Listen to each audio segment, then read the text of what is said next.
Hey everybody, Wenzl from Hooch here. I just did this interview with Jim Tucker. Jim Tucker is a researcher who documents children's past life memories. He has about 2,500 documented cases of children all over the world remembering their past lives. Well, thanks so much for doing this. Sure. I read your book, and I've also been looking a lot into Ian Stevenson's work, and really inspiring. I'm writing a book myself about digital physics, and I'm kind of using the framework of digital physics to explain paranormal phenomena. And when you say digital physics, well, what does that mean exactly? the idea that reality is information based. That essentially there is no time, there is no space. Both of them are just organizational structures of information. And that essentially there's many different frameworks of experiential realities, and out-of-body experiences can be explained like this, or also dreams, that essentially it's a different data stream. Anyway, but yeah, so that's what I'm writing about. And do you want to tell me a little bit about your academic career? Sure. So I did my undergrad work and my medical school at University of North Carolina, and then came to the University of Virginia for training in psychiatry and child psychiatry. Following training, I went into private practice for 9 years, and then learned about this research and had the opportunity to get involved with it. So I came back to UVA full-time in 2000. I've been doing it ever since. Sweet. And there you worked with Ian Stevenson, right? Yes, that's right. He officially retired in 2002, but still remained quite active almost until the end. He died in 2007. And what made you so passionate about children past life memories? What made him so passionate, or me so passionate? Yeah, both of you, I guess. Well, with him, I mean, he didn't talk about his motivations a whole lot, but he was certainly intrigued by these cases that he started learning about in the early 1960s. For me, I became interested in the question of life after death, and I called up the office to see if they needed help actually for a near-death experience study, because I was still living in Charlottesville where the university is. But I wasn't specifically interested in reincarnation. That was just where the need was, as Ian was preparing to retire. So you also studied near-death experiences? Well, not very much, but yeah, that was sort of how I got my foot in the door. But then I moved fairly quickly to the child cases. How many cases do you know that have been solved? Well, I'd have to pull up the stats, although they're probably in my book, or one of my books anyway. Later he wrote me an email and told me that 58% of all the cases are solved. This means that in 58% of all the children's past life memories, they are true. That means that they were able to find the past personality they claimed they were. Well, obviously not find physically since they were dead, but track them down, find their family, and the descriptions of the children matched with the records of that life. What is the most interesting case you have ever stumbled across? Well, there are two in my... You said you'd read my book. Which book did you read? Yeah, the one with John and the policeman with the child. Yeah, This Life Before Life. My second book is actually better. It's called Return to Life. And it's got a couple of really interesting cases in it. Okay. One is one that's gotten a fair amount of press, a little boy named James Leininger, who at age 2 started having these horrific nightmares at a plane crash, and then started saying how he had been a pilot who had been shot down by the Japanese, and said he'd flown off of a boat, and when his parents asked him the name of the boat, he said Natoma. And it turned out there was a Natoma Bay that was an USS Natoma Bay stationed in the Pacific during World War II. And then he said how he had been killed at Iwo Jima And that also that he had a friend on the ship named Jack Larson. But it turned out that that ship was involved in the Iwo Jima battle, and it lost one pilot during the operation. That pilot's death matched the details perfectly that James gave. He said how his plane had been shot from the engine, burst into flames, and then crashed into water, which is what happened with this pilot. Wow. And the pilot of the plane next to the one that went down was named Jack Larson, which is the name that James had given for a friend. So that was one. Incredible. A lot of very specific details of someone who had died 60 years before. That is pretty incredible. Yeah. Wow. And so you researched the case. That's a pretty famous case. I heard of that one. Yeah, and it's actually, I mean, it's one that the father did the bulk of the work on. But then I met the family, spent a weekend talking with the family when James was 12, and went over all of the records and basically wanted to find out for myself how well James's statements were documented before the pilot was identified. Mm-hmm. And it turns out that a lot of them were documented, so it's a case that holds up really well. So how do you approach these families? How do you find them? How do you hear them? Well, typically they find us. I mean, that was one that I found out about. It's sort of a long story, but from a television interview. Okay. They contacted them. I mean, after they were interviewed on television. But typically it's people emailing us. So occasionally we get letters, but these days it's mostly email. So, their kids start saying this unusual stuff, and then they Google past lives or whatever, and then they find out. And then I find you, and then you research it. Yeah. Wow, that's pretty incredible. Yeah. So what do you think that kid or that soul did for those 60 years between being a pilot and being reborn? Well, that's a good question. I mean, he talked some about memories between lives. He talked about how he came to his parents. He saw them in Hawaii at a big pink hotel having dinner on the beach.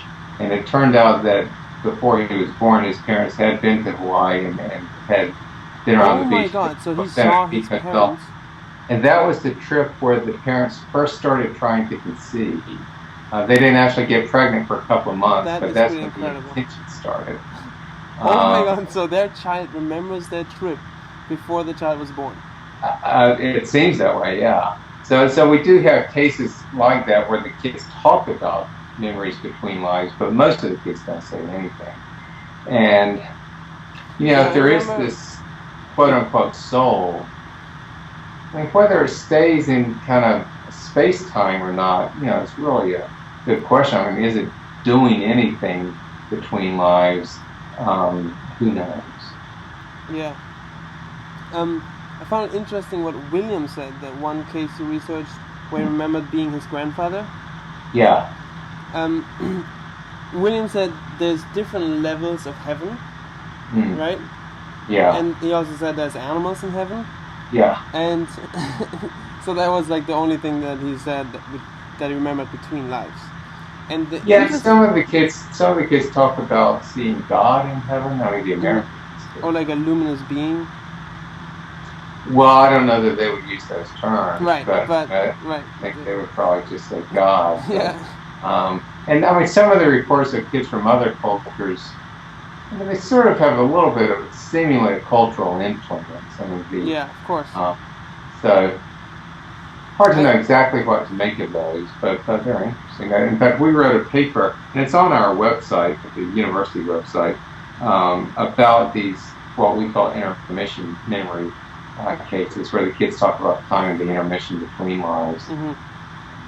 And the kids that do make those statements tend to make more statements about the past life and more verified statements about the past life as well. So there's some reason to at least take their claim seriously.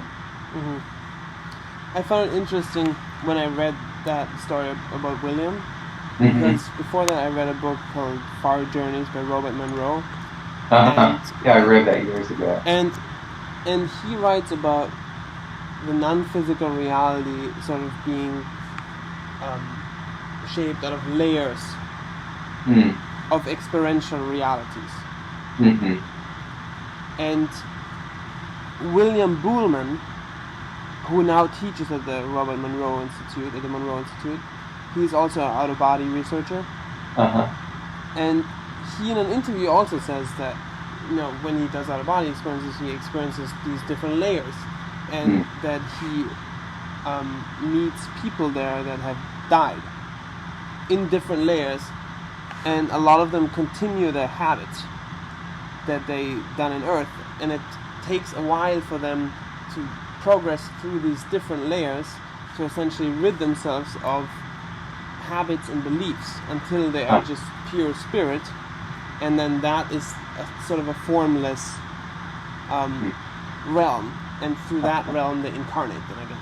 That's what William Buhlman says, and I found it interesting that closely corresponds to what William said about going these different levels to heaven.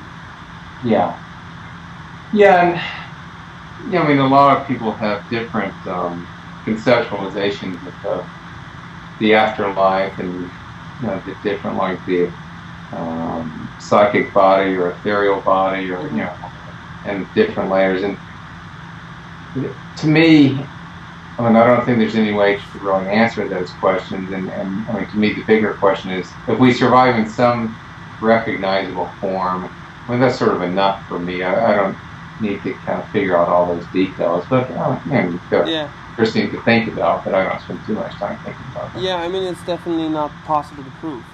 And you can't prove anything outside of this reality, since you can't really take physical devices and measure non-physical phenomena. Exactly. So, I mean, all of it is a bunch of stories in the end. But it's interesting, and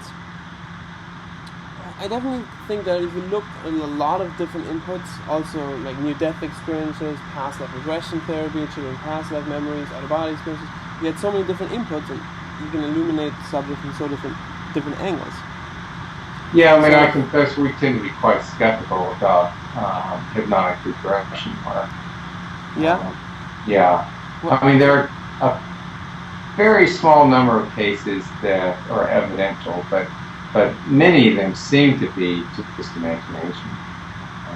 So, there'll be ones that will contain historical absurdities, or there have been cases where the person was re-hypnotized, asked where that information came from, and it was a book that they had read years before and forgot all about. So hypnosis is a pretty unreliable tool, even for memories of this life. I mean, sometimes it's amazingly accurate for like license plate numbers or whatever, but other times the mind just kind of fills in the blanks. So, I would be careful about drawing too many insights from that. Obviously. Have you heard of Michael Newton? Sure. What do you think of his research? Well, again, I mean, I think it's something to sort of take with a grain of salt. I mean, I know he's got a lot of people making very similar reports, but I have to wonder how much of that is perhaps even sort of psychic transfer of information from the hypnotist to the subject, or expectations or whatever.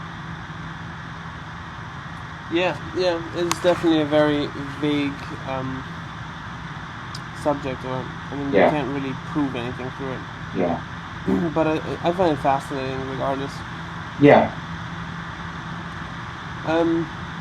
So what do you hope to accomplish with your research? What would be your biggest dream of accomplishing? Well, I guess to try to make progress in sorting all this out. I mean, there's this phenomenon of kids from all over the world who report memories of past lives, and some of them can be verified to match somebody that lived in the past.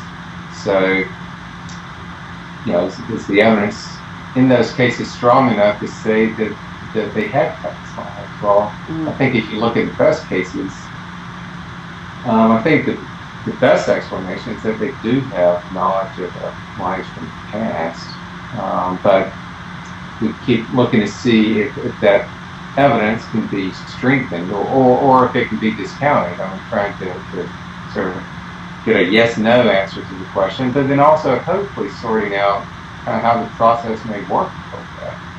Yeah. So there's plenty still left to be done. True. Yeah, I've thought about that too, actually, how the process could work, and digital physics provides a nice framework to conceive that. Because the soul essentially could be conceived as an information network that is capable of remembering and forgetting at the same time, in the sense that it is capable of forgetting specific details but retaining the essence of experience. So, well, is that any different from consciousness? huh? No, it's not. I think that's what consciousness is. I think Yeah. the soul is consciousness. And I think consciousness is an information network that could be theoretically hosted by anything that has capabilities of processing information. Yeah. And Not necessarily something that's live. huh? Not necessarily something that's alive. In a sense, it becomes alive because that information network then will control the hardware because it has its own will. So in a sense, it is non-physical because it has a will that's controlling the physical. Yeah. So then thinking about the soul as an information network that just migrates from different psychic containers, you could even call it humans, or I mean, do you think that the soul migrates to animals too, or comes from animals? Well, I mean, we've got a very small number of cases where kids report having had past lives with animals. Really? But I mean, they're unverifiable. Kids remember that. What? Kids remember being animals. Well, a few have, yeah. What? I never heard of that. Yeah. So, I mean, I think if we have quote unquote souls, then animals do too. And I mean, I don't know where you draw the line and say, well, it's just too simple to have enough that we all have that. But, I mean, if we're continuing on, I assume our dogs do, for instance. Whether we go back and forth or not, I don't know. I suspect it would be a long process that typically you would migrate to something fairly similar. Sort of like when you dream at night. Most of our dreams our life is fairly similar to the life we have now. I mean, we're more or less living in the same world. And I think it would probably be like that across lives as well. Yeah. Some critic of reincarnation said, well, if animals have souls, then where do you draw the line? Does bacteria have souls? And then if bacteria have souls, like we have like 1 million souls, like in like a teaspoon of water. Yeah. So where do all these souls go? Do they reincarnate as bacteria and then eventually become multicellular organisms and then animals? And how do you answer that question? Well, I would just say I don't know. I mean, a bacterium may have some piece of consciousness, but have to be a pretty small piece. I mean, clearly there's more. You're talking about an information network. Our hard drives are processing more than the bacteria would. Yeah. So I don't consider that a particularly serious objection to the concept. I mean, if there are an infinite number of souls being reincarnated in the world, well, then so be it. Yeah, right. It doesn't make a difference how many there are. I mean, if something as incredible as information actually happens, then the larger consciousness system facilitating that migration is clearly capable of something beyond our imagination. Yeah, well, exactly. Yeah. Wow. Okay, let me see if I have any more questions written here. What are you currently working on? Well, different things. I've got several cases sort of percolating around and trying to do work on those. Um, and we're continuing to work on the database where we code each case on 200 variables and put them in the database. And we're still working on getting all the old cases in, but we're getting fairly close. And then we can do a lot of analysis on those. And are you planning on making that research more popular? Because I feel like a lot of people don't know that kind of research even exists. Well, I have been trying. I mean, for instance, I recently NBC did a report that both for the Today Show and the Nightly News. And yeah, I mean, I am trying to spread the word, partly to get more cases, but also because this work has been going on now for 50 years, and I think there's enough here that people would want to know about it. Yeah. So the books, especially the second book, when I wrote to be very readable. Now, I have one chapter on physics, which a lot of people don't find very readable. But I mean, beyond that, it's just it's the stories of a lot of really remarkable cases, and then I hope that it appeals to the general audience. Mm-hmm. And do you experience any resistance from the academic world? Well, sure. I mean, I'm sure a lot of people think it's a complete waste of time. And it's very hard to get in mainstream journals, so that can be almost impossible. But on a personal level, I mean, the people who find it ridiculous don't tend to say that to my face. And, here at the university, I mean, I contribute to the school and the hospital in other ways, seeing patients and helping to train residents and so forth. So people, I think appreciate that work and then either are intrigued by or at least put up with the research. Okay. Cool. If reincarnation is really happening, what does that mean? How would it affect our lives? How would that affect society? If that would be an accepted fact? Well, of course, it has been accepted in some cultures, and I don't know that it necessarily has a huge effect. Now, if it became accepted here, that would mean essentially overthrowing the mainstream view of scientific materialism. That would be a pretty big deal.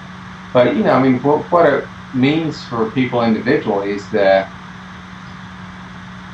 they can conclude that part of us survives death and base that not just on faith, but also on evidence. And hopefully that brings them some comfort. And maybe a little bit of a stretch, but hopefully it helps people treat each other a little bit better as sort of fellow souls and not as completely different people. Mm-hmm. And wouldn't it also imply that we're here to grow our soul, to learn, to gather experience? Well, but at least it would mean we would have the opportunity to, not necessarily that we're here to grow, but that we have opportunity. We don't have to get everything right in one lifetime. And the question is how much carries over from one lifetime to another. And if we don't remember any of it, then it doesn't make any difference. On the other hand, I don't remember anything of my first 3 years. Most people would say those really shaped who I became, so it may well be with past lives too, that even those of us who don't have any specific memories, that hopefully we were able to grow in that life and that then help shape us be better people in our current lives. Mm-hmm. Do you think that reincarnation could be the reason that violence has been declining steadily for the last centuries, or for the beginning of history, actually? Oh, I don't know. But that would be a little more speculative than I guess I would care to get. Hopefully, I guess we're becoming less violent, and so hopefully we're growing as a species, whether that's due to reincarnation or something else. I mean, I watched a TED Talk recently, and I forgot the name who was presenting it.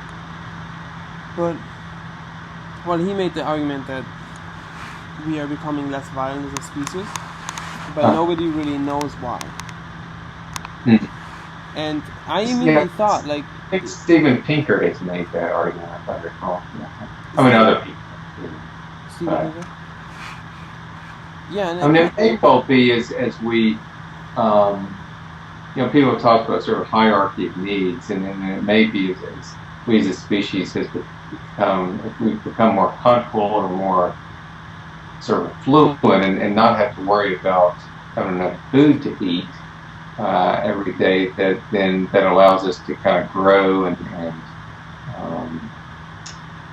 have more of a sense of society and not so much just focus on individual needs. Yeah, right. That's another explanation. Well, I think that was a pretty good interview. Got a lot of questions answered. Yeah, we covered a lot. Yeah. Is there any links that you want me to share? Do you mind if I post this video? Oh, that's fine. Well, I'm going to share it on the website of my band and share it with our fans. And you want me to link our fans to your website, or? Sure. Yeah, you can do I don't remember which way you contacted me, but you can do the jimbtucker.com, which basically is largely about my books, but also some about me and links to other things. So and they can get you books from there and stuff? Yeah, I'm through Amazon. Okay. Awesome. Good. And so tell me a little bit about the band. How did it go? Okay. Well, it's going really well. We're touring most of the time, playing festivals, playing clubs all over the country, and we recently played at the official TED conference, and now we're being invited to do another TEDx conference in Austria, so we're going to do that in the fall. And so our reach is definitely growing, and I'm also really passionately about consciousness research. So I kind of want to link the two a little bit, in the sense that I don't only post about music, but I also share interviews with people and hopefully get my book out soon. And help people just see that there's really a lot out there that is not covered in the mainstream media and the mainstream scientific worldview. And what kind of music does your band play? We play electronic dance music with saxophones. Well, any music that is new within the last 25 years, I probably haven't heard of, but it sounds like fun. I can send you a link. Yeah, that'd be great. Yeah. Sweet. Well, hey, thank you so much again. Well, sure, and thanks for your interest. Yeah, thanks for the awesome Any work. other questions come up, so I'll let you know. Cool. All right, have a good one. All right, yeah. Bye soon, bye. Bye.